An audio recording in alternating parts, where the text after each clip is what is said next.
Hello everybody out there in YouTube land again. Goemon Ronin coming to you once more with an annoying computer that keeps running out of memory.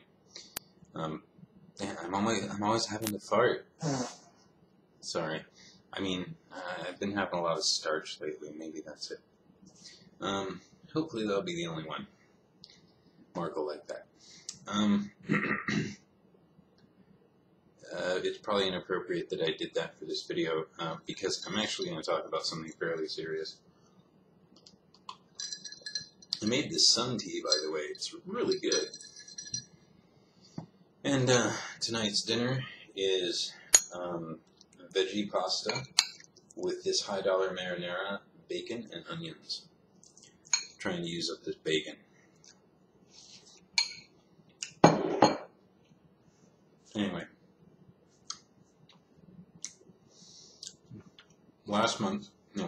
The month before last, I believe April 19th,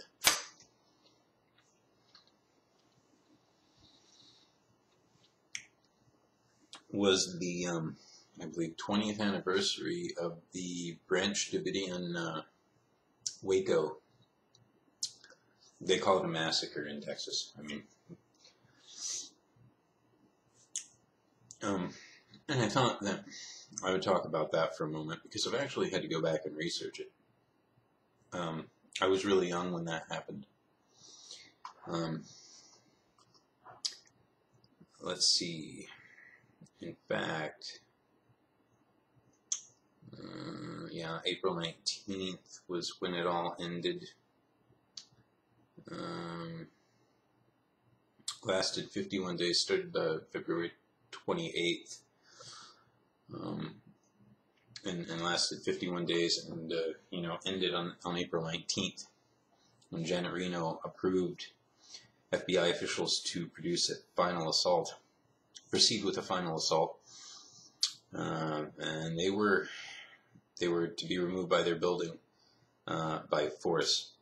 Unfortunately, the building caught fire, and a lot of women and children and David Koresh himself died in that. Of course, David was shot, so he didn't exactly die in the fire, but was it a massacre? I guess so. I think so. Can you justify a massacre? No, but I do think that they were justified getting involved, the FBI and ATF, that is. Because really, and I don't know if any ex-Branch Davidians are going to be watching this, that may have made it out of there, or former members or what have you, but I think David Koresh was an egotist who used faux religion, or faux Christianity, to dominate people and have sex with 10 to 14-year-old girls and justify it. In fact, my understanding on that is that this event is one of the things that caused age of consent to go to 17 in Texas. At that time, it was 14. So they were really having a hard time making a case for the whole child abuse thing or statutory rape thing, because most of the girls in question were 14. Their parents were there, so if they're giving consent and nobody has a problem with it, it was very hard for the ATF to make a case on that, especially since that's not really something they do anyway. I think they were trying to kind of move things on, but that's not really their jurisdiction, which might be why the FBI got involved.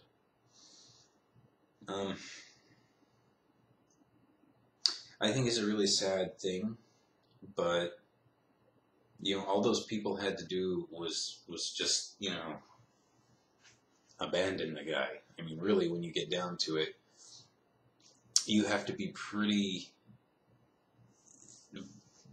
have really bought into the whole thing to be willing to be part of like an armed assault. And keep in mind that really they weren't breaking too many laws, from my understanding. They didn't even really have automatic weapons. They had Hellfire trigger systems, which you attach to a semi-auto rifle and essentially bump fire to simulate full auto. It almost works just as well. It's not quite as accurate, but you can let almost more rounds go. Some of those bump fire systems spew rounds like faster than a full auto class 3 weapon. So do I think David Koresh was a bad guy? Yeah, kinda. I do.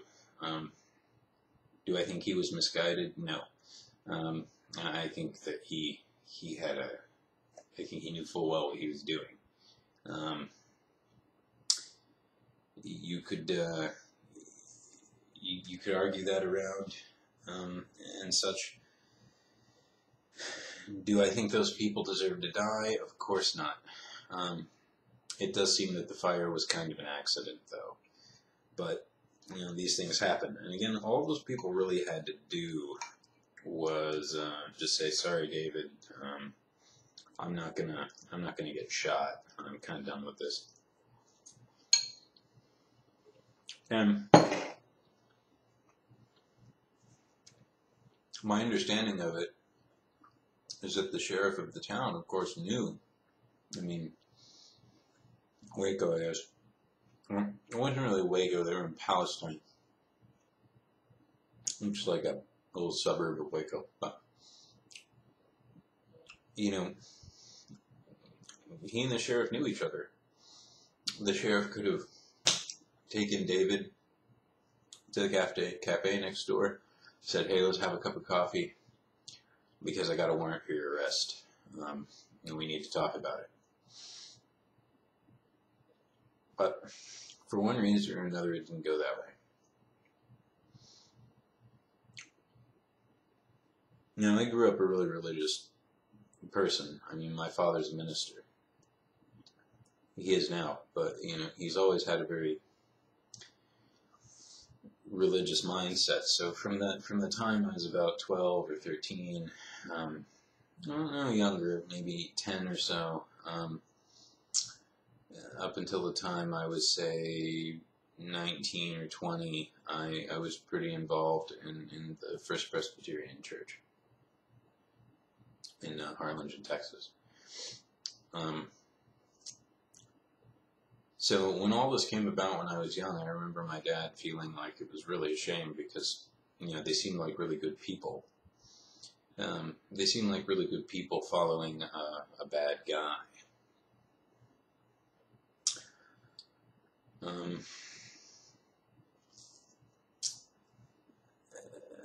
And bad guy, maybe bad guy is sort of, I mean, I think if you're using again faux Christianity to play a dominating role in people's lives and then use that to convince parents to have sex with their kid. Sorry again. Funny that happened then, talking about something awful. That's bad, and people are saying like the allegations of that are kind of just allegations, but a few people have come forward and said, yeah, he made me do stuff when I was a lot younger than 14. And I think that's bad. I think that's pretty bad. Death worthy? I don't know about that. I mean, really, the parents are there going, yeah, it's alright, and the whole age of consent thing is really pretty messed up in some cases anyway. It's kind of confusing. So, I guess the child abuse is neither here nor there in the whole... Well, no, it's there. I'm pretty sure it happened. I feel like it happened. I remember David Koresh being on TV, like going, yeah, I got shot, and this and that and the other, and everything, but, the guy was leading a cult, and that cult was doing inappropriate things, and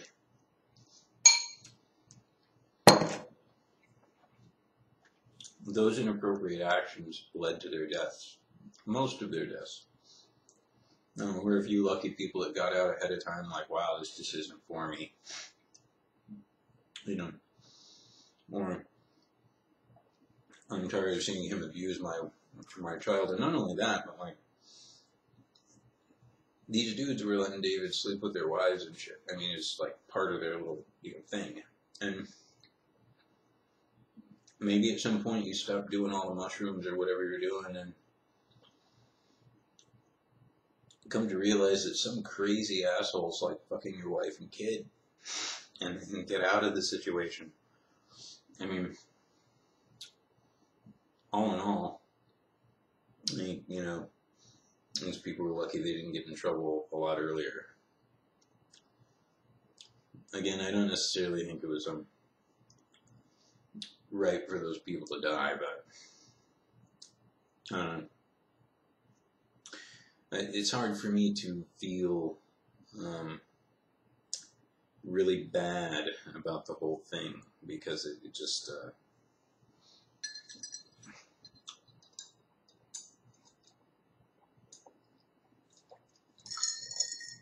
it seems like people make their choices in life.